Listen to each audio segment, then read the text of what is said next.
Pivot টেবিলের প্রথম শর্ত সবগুলো হেডার এবং সবগুলা কলামের হেডার কিন্তু প্রেজেন্ট থাকতেই হবে।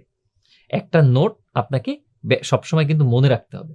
তো আমি আরেকবার কন্ট্রোলে সিলেক্ট করলাম পিভট টেবিল ইনসার্ট থেকে এবং এক্সিস্টিং ওয়ার্কশিটে কোথায় এই পিভট টেবিলটা ক্রিয়েট করে রাখা হবে সেটা আমি দেখিয়ে দিলাম।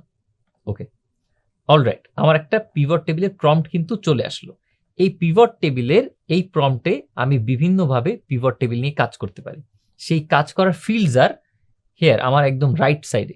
এখানে ফর এক্সাম্পল আমি কাজ করার সুবিধার্থে আমি দুইটা কোশ্চেন এখানে অলরেডি লিখে রেখেছি, যেটা আমি আপনাকে ডেমনস্ট্রেট করব এবং ডেমনস্ট্রেটের বিভিন্ন পর্যায়ে আপনাকে বিভিন্ন টেকনিকগুলো নিয়ে আলোচনা করে আমি আপনাকে দেখানোর চেষ্টা করব।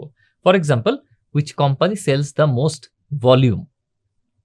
এই জিনিসটা যদি আমি পিভট টেবিলের মাধ্যমে জানতে চাই এই ব্ল্যাঙ্ক একটা স্পেসে, তাহলে আমি কি করবো? এই ব্ল্যাঙ্ক স্পেসে আমার কাজটা কি?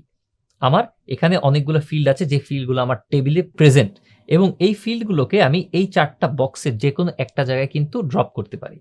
ফর এক্সাম্পল, এখানে আমার কোম্পানি ফিল্ডটা কিন্তু দরকার। সো আমি কি কোম্পানিটা নিয়ে আসবো? কোম্পানিটা আনলে আমি কোথায় রাখবো? আমি আইদার কলামে রাখতে পারি, কলামে রাখলে এভাবে কোম্পানির নামগুলো থাকবে, অর এলস আমি এটা রোতে রাখতে পারি, এইভাবে করে রো এন্ট্রিজ হবে।